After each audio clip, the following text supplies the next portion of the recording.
জৈন ধর্ম এবং দর্শন সম্পর্কে আলোচনা করতে গিয়ে আমরা এখন আলোচনা করছি জৈন কর্মসিদ্ধান্ত এবং এটা আজকে কর্মসিদ্ধান্তের দ্বিতীয় পাঠ। আমার আগের ভিডিওটা এর আগের ভিডিওটা যদি দেখেন তাহলে জৈন মান্যতায় কর্ম বলতে কি বোঝায় সেটা সুস্পষ্টভাবে আমি বোঝানোর চেষ্টা করেছি। এখন সংক্ষেপে একটু বলে নিই, কাজ বলতে কর্ম এই বিষয়টা কিন্তু জৈন ধর্মে মানা হয় না। কর্ম হচ্ছে এক ধরনের পুদ্গল, মানে ম্যাটার, এবং আরও যদি সূক্ষ্মভাবে বলি যে এই কর্মগুলো পুদ্গল পরমাণু, যাদেরকে বলা হয় কার্মন বর্গনা। আমাদের আত্মার মধ্যে একটা বৈশিষ্ট্য আছে। আত্মা যখন রাগ, দেশ ইত্যাদি আত্মার যে বিভিন্ন রকমের, মানে আমাদের আত্মাটা ছেড়ে দিলাম, আমাদের মনের মধ্যে যে বিভিন্ন রকমের সংকল্প বিকল্প চলতে থাকে, তার ফলে আত্মার দিকে কর্মপুদ্গলগুলো ধাবিত হয়। আমরা এই যে মনের সংকল্প বিকল্প ছাড়াও আমরা যখন কথা বলি, সেই কথার মাধ্যমেও আত্মার দিকে পুদ্গল ধাবিত হয়। আর আমরা যখন কোনো কাজ করি, সেই কাজের মাধ্যমেও কর্মপুদ্গলগুলো আত্মার দিকে ধাবিত হয়। কেন ধাবিত হয় তার কারণটা হচ্ছে, সংসারী জীব যখন রাগ দেশযুক্ত মন, বাক্য এবং কায়ার দ্বারা কার্য সম্পাদন করে, তখনই আত্মার মধ্যে একটি কম্পন ঘটে, স্পন্দন তৈরি হয়, যার ফলে সে অতি সূক্ষ্ম পুদ্গল পরমাণুগুলোকে গ্রহণ করে এবং তাদের দ্বারা আত্মার মধ্যে নানাবিধ অন্তঃস্থিত সংস্কার সৃষ্টি হয়। এখানে আত্মার সঙ্গে তুলনা করা হচ্ছে চুম্বকের, আর কর্মপুদ্গলের সঙ্গে তুলনা করা হচ্ছে লোহার। চুম্বক যেমন লোহাকে আকর্ষণ করার ক্ষমতা রাখে, সেরকম আত্মা পুদ্গল পরমাণুগুলোকে আকর্ষণ করার ক্ষমতা রাখে। আর লোহার যেমন চুম্বকের দ্বারা আকৃষ্ট হওয়ার গুণ বর্তমান, কর্মপুদ্গলের মধ্যেও আত্মার দ্বারা আকৃষ্ট হওয়ার গুণ বর্তমান। সেই কারণে আমাদের যখনই আমরা রাগ দেশযুক্ত মন, বাক্য এবং কায়ার দ্বারা কোনো কার্য সম্পাদন করি, তখন আত্মার মধ্যে একটা কম্পন ঘটে, স্পন্দন ঘটে, এবং সে তখন কর্মপুদ্গলগুলোকে আকর্ষণ করে। তার আকর্ষণে আকৃষ্ট হয়ে কর্মপুদ্গলগুলো তারা আত্মার সঙ্গে গিয়ে লেগে যায়। যদিও এই পুদ্গল পরমাণুগুলি বস্তুগত পদার্থ, ম্যাটার, এরা অচেতন, তবু জীবের রাগ দেশরূপ মানসিক, বাচিক ও শারীরিক ক্রিয়াকলাপের দ্বারা আকৃষ্ট হয়ে তারা আত্মার সঙ্গে এমনভাবে মিশে যায় যেমন দুধ ও জল, আগুন ও লোহা। তো দুধের সঙ্গে জল মেশালে যেমন একাকার হয়ে যায় দুধ আর জল, এদেরকে আলাদা করা যায় না। লোহাকে আগুনে উত্তপ্ত করলে আগুন লোহার মধ্যে ঢুকে গিয়ে যেমন পুরো লোহাটাকে লাল করে দেয়, এদেরকে আলাদা করা যায় না। তেমনি আত্মায় যখন এই কার্বন বর্গনাগুলির প্রবেশ ঘটে, তখন সেগুলিও ওই আত্মার সঙ্গে এমনভাবে মিশে যায়, সে আত্মার রূপই ধারণ করে নেয় এবং আত্মা ও কর্মের মধ্যে আর কোনো প্রভেদ বোঝা যায় না। এমন একটা রসাত্মক মিশ্রণ ঘটে যায় যে আত্মা তার বিশুদ্ধ স্বরূপে আর দৃশ্যমান থাকে না, কর্মের সংযোগে কলুষিত হয়ে ওঠে। একটা উদাহরণ দিই। আমার ঘরে 1 গ্লাস দুধ আছে। সেই দুধে যদি আমি 2 ফোঁটা লাল রং ফেলে দিই, একটু পরে কি দেখব, পুরো দুধটাই লাল হয়ে গেছে। অর্থাৎ এই লাল রংটা পুরো দুধের মধ্যে এমনভাবে মিশে গেছে যে এদেরকে আর আলাদা করা যাবে না। দুধ তার যে স্বাভাবিক ধর্ম সেটা হারিয়েছে। এখন কোনোভাবে যদি এই লাল রংটাকে আমি আলাদা করতে পারি, তাহলে দুধ আবার তার পূর্ণস্বরূপ ফিরে পাবে। এখানে লাল রঙের 2 ফোঁটা, এগুলো হচ্ছে কর্ম, আর দুধটা হচ্ছে আত্মা।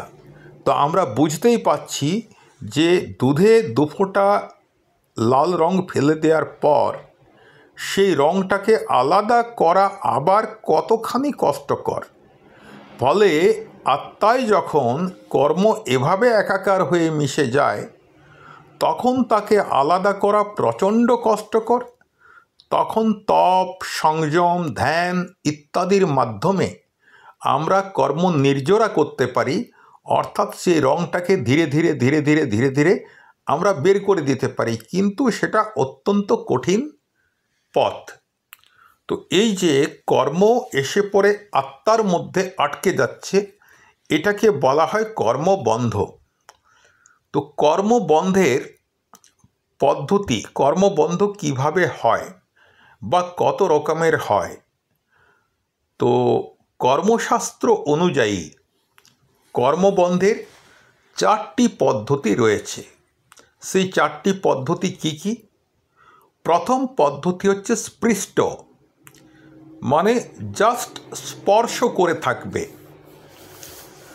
যেমন ধরুন, যদি কারো কাছে একটা শক্তিশালী চুম্বক থাকে এবং তার পাশে কয়েকটি ছুঁচ আছে, এখন যদি আমি চুম্বকটিকে ছুঁচগুলির কাছে নিয়ে যাই, তখন চুম্বকটি ওই ছুঁচগুলোকে নিজের দিকে টেনে আনে এবং একত্র করে ফেলে।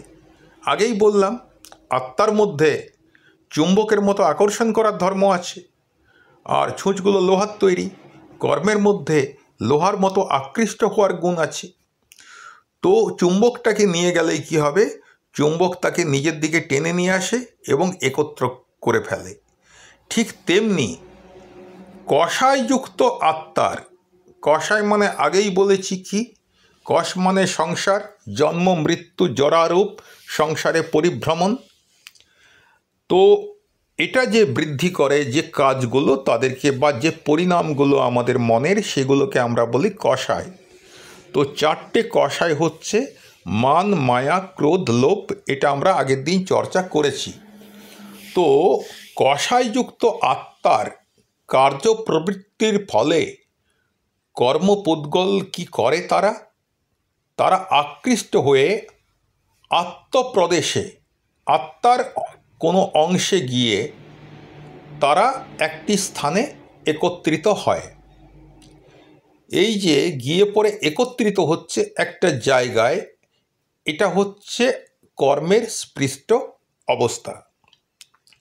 এটা হচ্ছে সবচাইতে দুর্বল কর্মবন্ধ।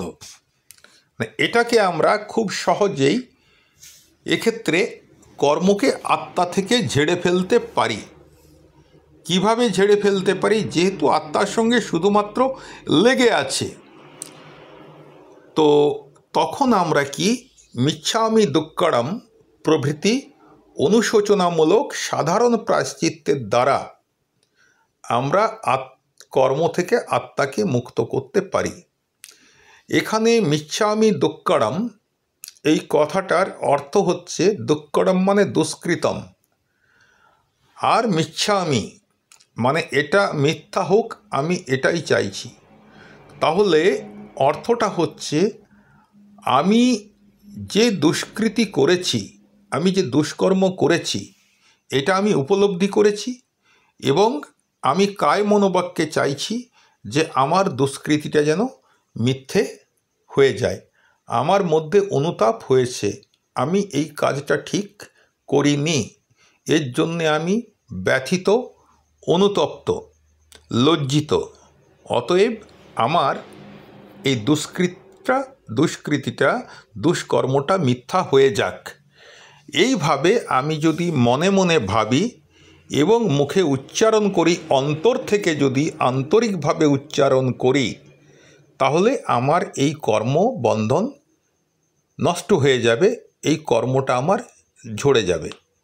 তো এটা প্রফেসর জগৎরাম ভট্টাচার্য, বিখ্যাত জৈন পণ্ডিত, তিনি এটাকে একটু অন্যভাবে ব্যাখ্যা করেছেন।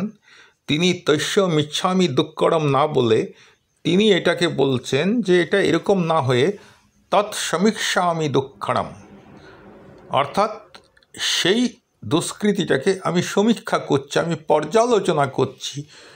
তো এটা হচ্ছে ওনার ব্যাখ্যা, এবং এই ব্যাখ্যার মধ্যেও কিন্তু কোথাও ফাঁক নেই।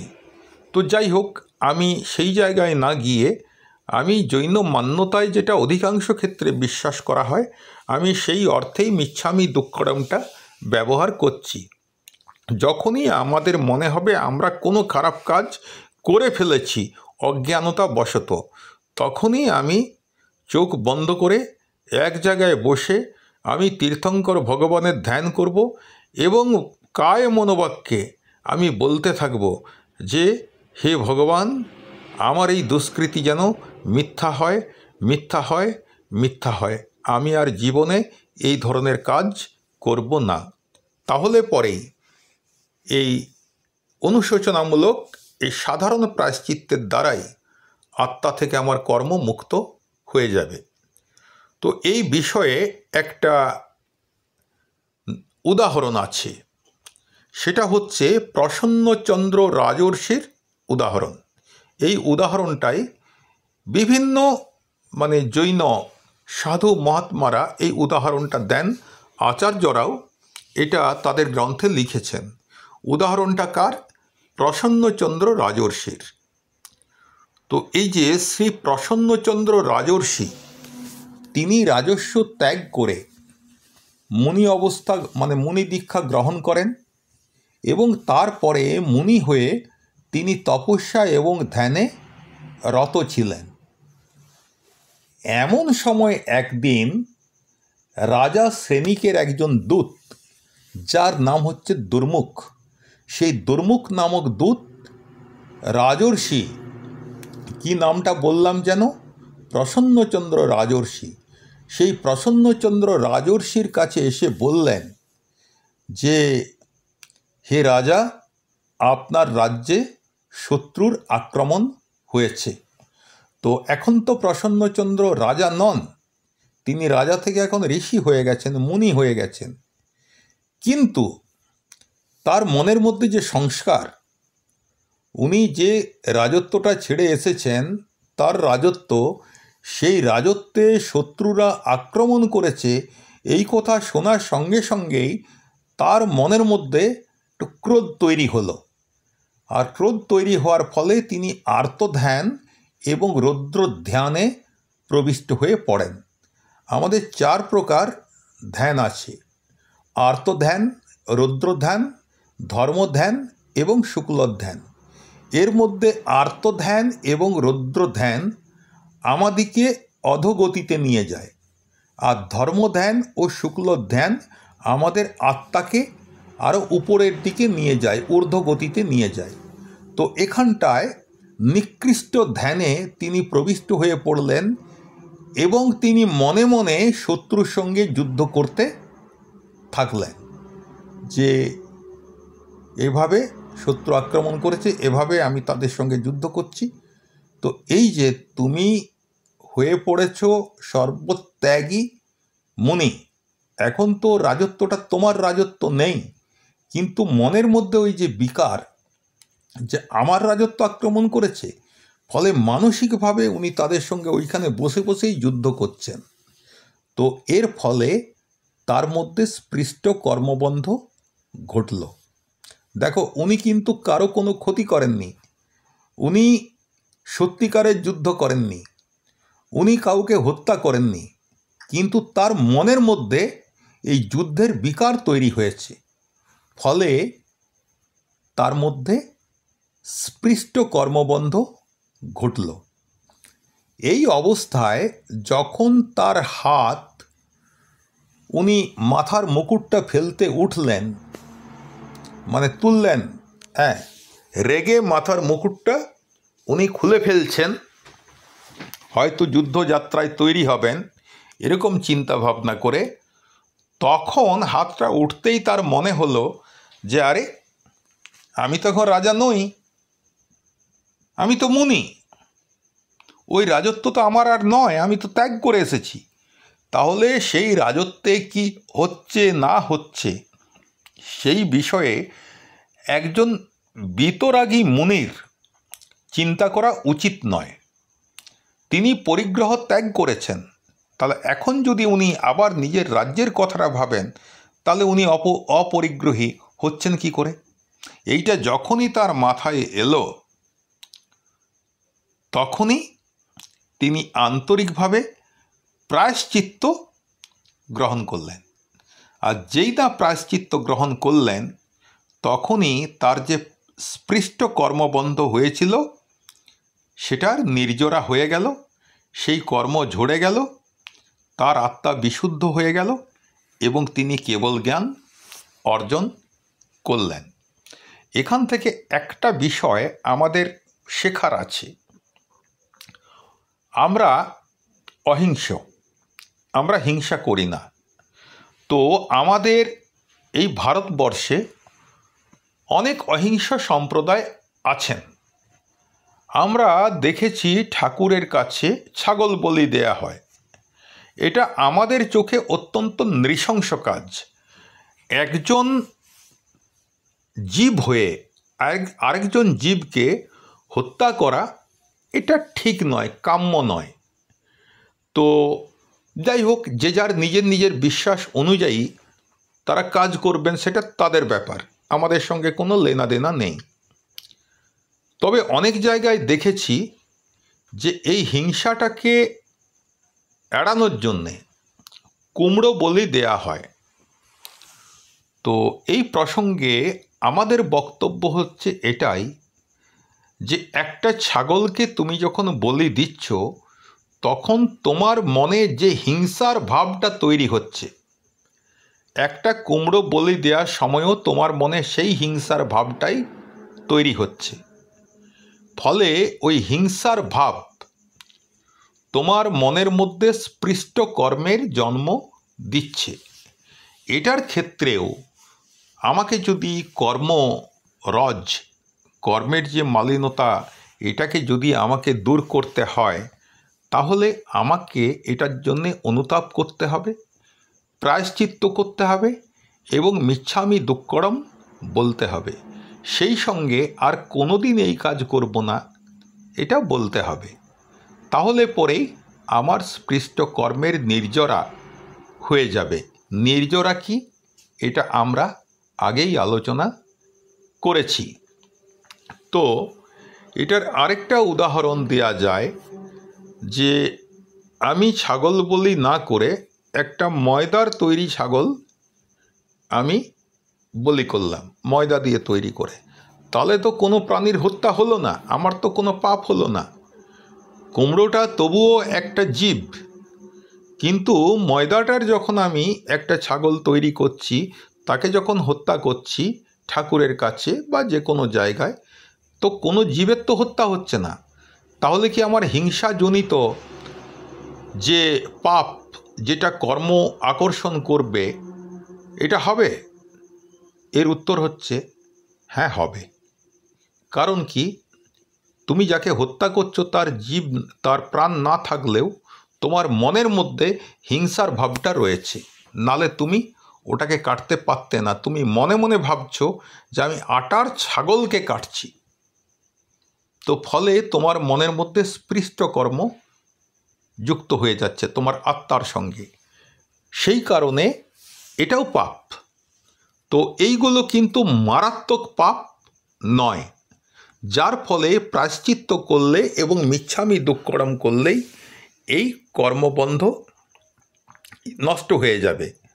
তো তিনিও তাই করলেন, তখন তিনি আন্তরিকভাবে প্রায়শ্চিত্ত নিয়ে যে স্পৃষ্ট কর্মবন্ধ হয়েছিল তার নির্জরা করলেন এবং তার কেবল জ্ঞান লাভ হলো।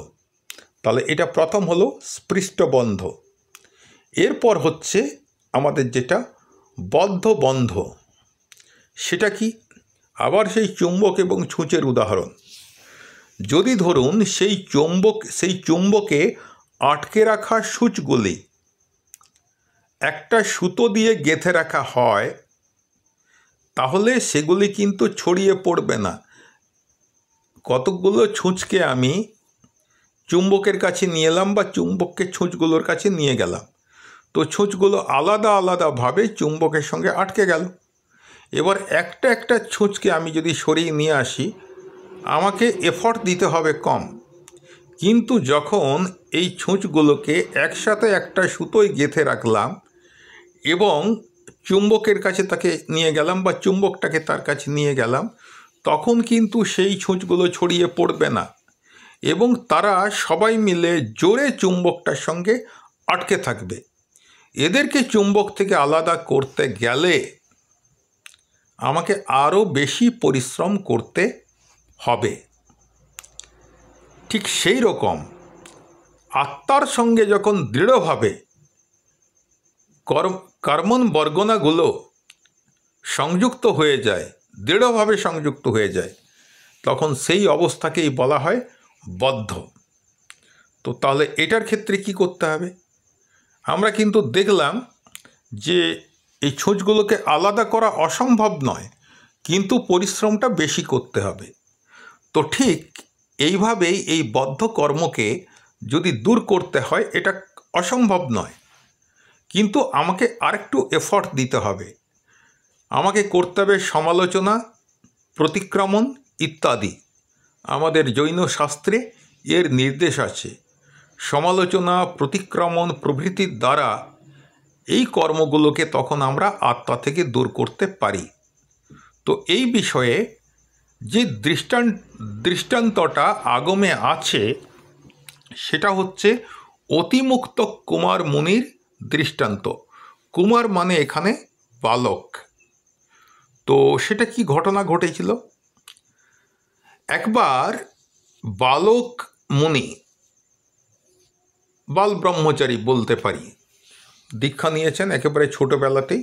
বালক মুনি, তার নাম হচ্ছে অতিমুক্তক। তিনি বৃদ্ধ মুনিদের সঙ্গে বনে যাচ্ছিলেন। এখন যেতে যেতে পথে দেখা যায় বৃষ্টি হয়েছিল, একটা গর্তে বেশ খানিকটা জল জমে আছে। তো আমাদের শিশুদের যেটা একটা অভ্যাস বা যেটা প্রবণতা, জলে নৌকা ভাসানো, জলে কাগজের তৈরি নৌকা ভাসিয়ে খেলা করা। তো মুনির কাছে যে কাঠের পাত্রটা ছিল, তো উনি তখন ওই যে তার যে শিশু জনচিত যে প্রবৃত্তি, তার দ্বারা চালিত হয়ে তিনি কাঠের পাত্রটি জলে ভাসিয়ে নৌকা ভাসানোর খেলা খেলতে লাগলেন। সেইটা দেখে বৃদ্ধ মুনিরা এসে বললেন যে, ভাই অতিমুক্তক, তুমি কিন্তু মুনি, তোমার এই ধরনের খেলা করা শোভনীয় নয়, কেননা এটা তোমার ধর্ম নয়। তো বৃদ্ধ মুনিদের কাছে শোনার সঙ্গে সঙ্গেই অতিমুক্তক মুনির চেতনা ফিরে এলো এবং তিনি লজ্জিত হলেন আর আন্তরিক প্রায়শ্চিত্ত নিয়ে প্রতিক্রমণ করলেন এবং ওই তার যে কর্মবন্ধ, বদ্ধরূপে তার যে কর্মবন্ধ হয়েছিল, সেটা থেকে তিনি মুক্ত হলেন, প্রচেষ্টা করে কর্মগুলির নির্জরা করলেন। তো কি প্রয়োজন হলো এটা করতে গিয়ে? আন্তরিক প্রায়শ্চিত্ত এবং প্রতিক্রমণ। তাহলে দুই রকমের কর্মবন্ধ পড়লাম এবং তাদের থেকে মুক্ত হওয়ার কি উপায় সেটাও জানলাম। এরপরে তৃতীয় প্রকার যে আমাদের কর্মবন্ধ, তার নাম হচ্ছে নিধত্ত। এখন আমরা আবার সেই চুম্বক আর ছুঁচ এদের বিষয়টা নিয়ে আসি, সেই উদাহরণটাই নেব। এখন এই ছুঁচগুলিকে সুতোয় বেঁধে রাখার পর আরও মজবুত দড়ি দিয়ে যদি বেঁধে দেয়া হয় ওই চুম্বকটার সঙ্গে, অথবা গরম করে একে অপরের সঙ্গে জোড়া লাগিয়ে দেয়া হয়, তখন কিন্তু এক একটা ছুঁচকে আলাদা করা খুব কঠিন হয়ে যায়, ভীষণ কঠিন হয়ে যায়। তবে অসম্ভব তো আর নয়, আরও চেষ্টা করলে এটাকে আমরা আলাদা করতে পারি। তো তেমনি তীব্র কষায়যুক্ত আত্মার, যে আত্মার মধ্যে তীব্র রূপে মান অথবা মায়া অথবা লোভ অথবা ক্রোধ অথবা একাধিক কষায় যখন তীব্র হয়ে দাঁড়ায় আমার আত্মার মধ্যে, তো সেই আত্মার সঙ্গে গা জড়ানো কর্মগুলির যে অবস্থা, অর্থাৎ জড়িয়ে পড়া যে কর্ম, সেই অবস্থাকেই বলা হয় নিধত্ত। তো এই নিধত্ত অবস্থায় কর্মকে আলাদা করা বেশ কঠিন। তো অর্জুনমালী মুনির মতো কঠোর তপস্যার দ্বারা এই নিধত্ত কর্ম দূর করা যায়। তো অর্জুনমালীর ব্যাপারটা কি না, অর্জুনমালী একজন ব্যক্তি ছিলেন। তো আমাদের দেখবে অনেক সময় বলা হয় যে ভূতে ধরে, তো ভূতে ধরে না, তো আমি জানি না ভূতে ধরাটা সত্যি না মিথ্যা, কিন্তু আমি যেটা শুনেছি যে ভূতে ধরলে পরে সেই লোকটার নিজের নিয়ন্ত্রণে থাকে না, ভূত তাকে দিয়ে কাজ করায়, অকাজ কুকাজ নানা রকম জিনিস করায়। তো এই রকমেরই একজন যক্ষ অর্জুনমালীর ঘাড়ে চেপেছিল, মানে তার শরীরে ভর করেছিল। তো তখন অর্জুনমালী ওই যক্ষের অধীন হয়ে প্রতিদিন 6 জন পুরুষ এবং 1 জন নারীকে হত্যা করত। এবারে আপনারা চিন্তা করুন কত বড় পাপ সে করেছে। প্রত্যেক দিন 7 জন করে হত্যা করত। এক তো নরহত্যা মহাপাপ, তারপরে নারী হত্যা তার চেয়েও বড় পাপ। 6 জন করে পুরুষ এবং 1 জন করে নারীকে হত্যা করত। তাহলে কতটা পাপ কর্ম তার আত্মার সঙ্গে সংযুক্ত হয়েছিল, এটা আমরা অনুমান করতে পারি। তো এমন সময় একদিন ধনবান সুদর্শন শেঠ, তিনি প্রভু মহাবীরকে দর্শনের উদ্দেশ্যে যাচ্ছেন। তো যেতে যেতে পথে তার অর্জুনমালীর সঙ্গে দেখা হলো। তো স্বাভাবিকভাবেই অর্জুনমালী তাকে হত্যা করতে চাইল, কারণ সে তো হত্যা করতে চাইছে না, তার শরীরে ভর করা যে যক্ষ, সে অর্জুনমালীকে হত্যা করতে চায়, কাকে, সুদর্শন শেঠকে হত্যা করতে চাইল। কিন্তু সুদর্শন শেঠের ধর্মের প্রতি প্রগাঢ় আস্থা এবং ভক্তিভাব দেখে যক্ষ অনুতপ্ত হল এবং সে অর্জুনমালীর শরীর ত্যাগ করল। যক্ষ অর্জুনমালীর শরীর ত্যাগ করল, কিন্তু এখনো পর্যন্ত যে নরহত্যাগুলো করেছে সেটা তো অর্জুনমালী নিজে হাতে করেছে। ফলে অর্জুনমালীর প্রচুর পাপকর্ম বন্ধ হয়েছে। যখন যক্ষ অর্জুনমালীকে ছেড়ে চলে গেল, তখন অর্জুনমালী সুদর্শনের সঙ্গে প্রভু মহাবীরের কাছে পৌঁছালো। এবার ভগবান মহাবীর তাকে উপদেশ দিলেন, আর সেই প্রভু মহাবীরের উপদেশে সে তখন আত্মদর্শনে উদ্দীপ্ত হল এবং তার পূর্বকৃত ঘোর পাপের প্রায়শ্চিত্ত নিয়ে চারিত্র ধর্ম গঠন করে কঠোর তপস্যায় লিপ্ত হল। তো কঠোর তপস্যায় লিপ্ত হলো শুধু নয়, এরপরে যারা কঠোর তপস্যা করে, সংকল্পিত তপস্যা যে আমি কেবল জ্ঞান অর্জন করেই ছাড়ব, এরকম যখন তপস্যা করে তখন তার উপরে নানা রকম উপসর্গ আসে। দেবকৃত উপসর্গ, মনুষ্যকৃত উপসর্গ, এরকম নানা উপসর্গ আসে।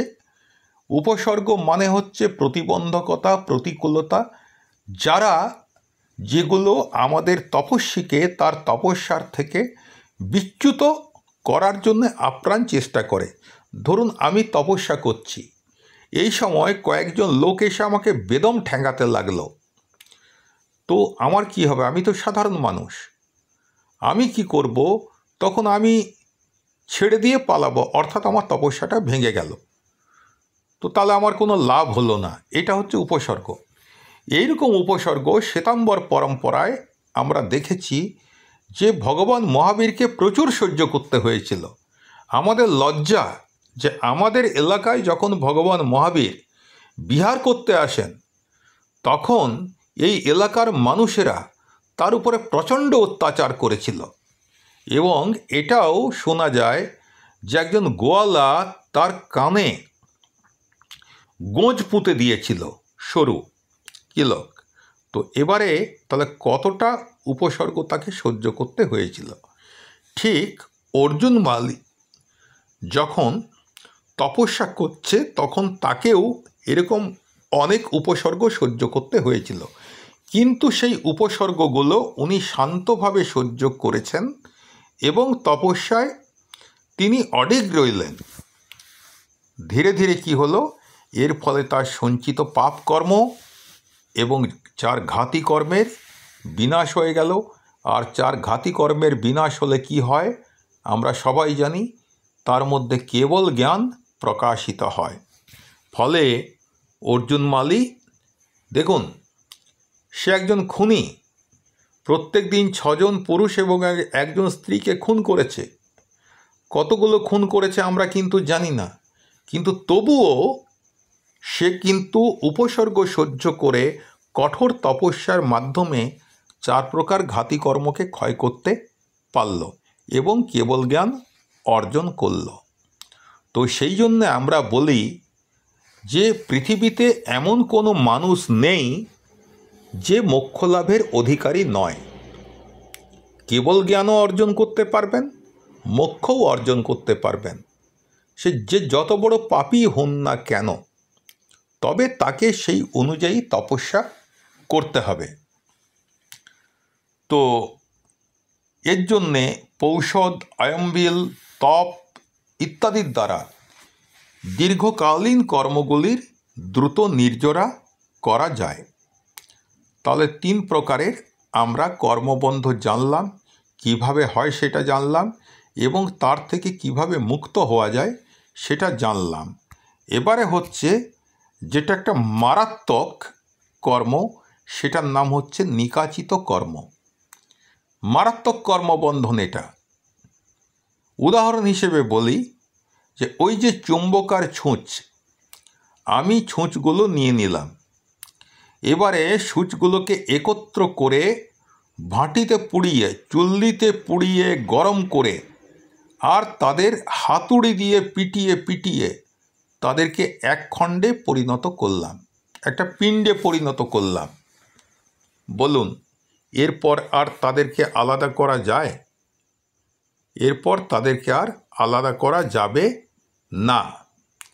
তো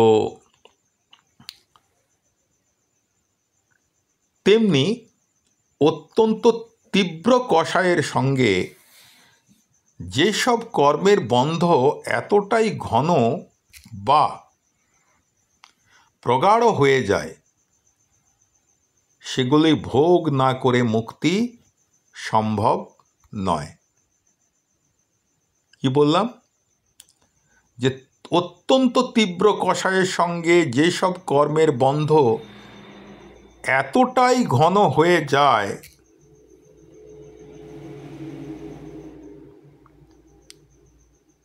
এতটাই প্রগাঢ় হয়ে যায় যে সেগুলি ভোগ না করে মুক্তি পাওয়া সম্ভব নয়।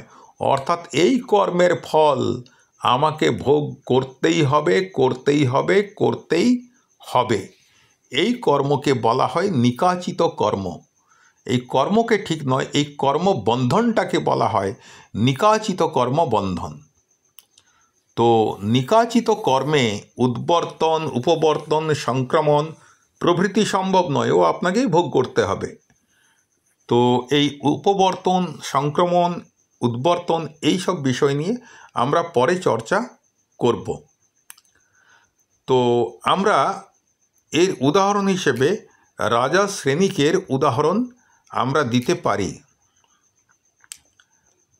মহারাজ শ্রেণিক তিনি ভগবান মহাবীরের একনিষ্ঠ ভক্ত ছিলেন, কিন্তু তিনি ধর্ম লাভ করার পূর্বে অর্থাৎ প্রভু মহাবীরের শরণে এসে সম্যক দর্শন, সম্যক জ্ঞান এবং সম্যক চারিত্র্য তিনি অর্জন করার আগে পুরোপুরি মিথ্যাত্ব অবস্থায় ছিলেন। এই সময় তিনি ছিলেন শিকারে আসক্ত।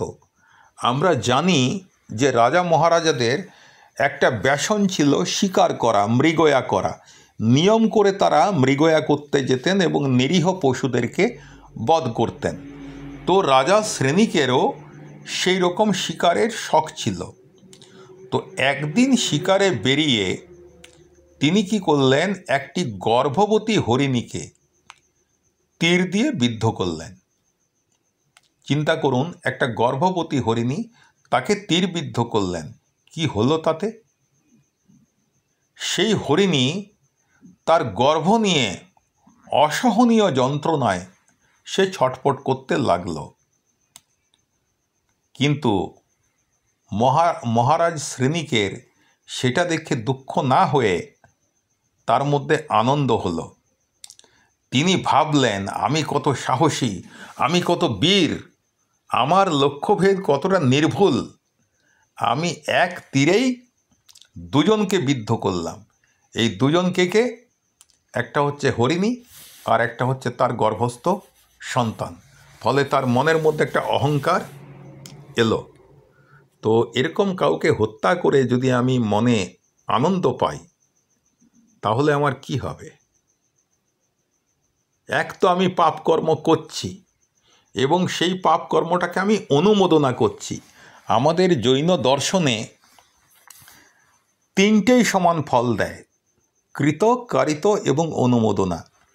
আমি যদি দান করি, আমি যে ফলটা লাভ করব, আমাকে দিয়ে যদি কেউ দান করায়, আমাকে যদি আমার কাছে যদি কাউকে নিয়ে এসে বলে কেউ যে দেখো এ খেতে পাচ্ছে না, তো আমার হাতে তো পয়সা নেই, তো তুমি যদি একে 100 টাকা দাও তাহলে এর কিন্তু খুব উপকার হয়, এর আজকে ঘরে হাঁড়ি চড়ে, তো আমি তাকে পয়সাটা দেবো, আমার তো পুণ্য হবে, কিন্তু সেই সঙ্গে যে লোকটি আমাকে দিয়ে করালো সেও পুণ্যের ভাগীদার। আবার যে এটাও করলো না, আমার এই দান করার কথাটা শুনে যারা যারা বলবে যে না এটা একটা ভালো কাজ হয়েছে, একটা গরিব অসহায় মানুষ খেতে পাচ্ছিল না, তাকে সুখময় মাঝি 100 টাকা দিয়েছে, এটা খুব ভালো কাজ করেছে, এরকম কাজ করা উচিত, এই যে প্রশংসা যদি করে তাহলে তারও পুণ্য হবে। তো জৈন ধর্মে কৃত, কারিত এবং অনুমোদনা তিনটেই ফল দেয়। ভালো কাজের জন্যে ভালো ফল দেয় আর খারাপ কাজের জন্যে খারাপ ফল দেয়। তো এখানে তিনি করেছেন এবং সেই কাজের অনুমোদনা করেছেন, ফলে তার এই পাপ কর্মের অনুমোদন এবং প্রশংসায় কি হলো, তিনি নরকগতি লাভ করলেন।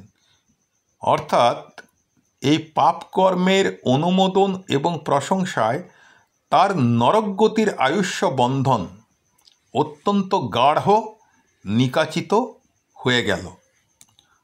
পরে তিনি মহাবীর প্রভুর উপাসক হন এবং সম্যক্ত ও তীর্থঙ্কর নামকর্ম উপার্জন করেন। ভগবান মহাবীরের শরণে এসে তার এতটাই উন্নতি হয় যে তিনি সম্যক দর্শন, সম্যক জ্ঞান এবং সম্যক চারিত্র্য লাভ করেন। শুধু তাই নয়, তিনি তীর্থঙ্কর নামকর্ম বন্ধ করেন, অর্থাৎ পরের জন্মে তিনি তীর্থঙ্কর হবেন। কিন্তু যে পাপটা তিনি করেছেন, যে কর্মবন্ধটা করেছেন, সেই কর্মবন্ধটা তো নিকাচিত কর্মবন্ধ। সেটা ভোগ না করে নির্জরা করা অসম্ভব। তার ফলে তার যে পূর্ববদ্ধ নরকায়ুষ্যের নিকাচিত কর্ম তাকে ভোগ করতেই হয়।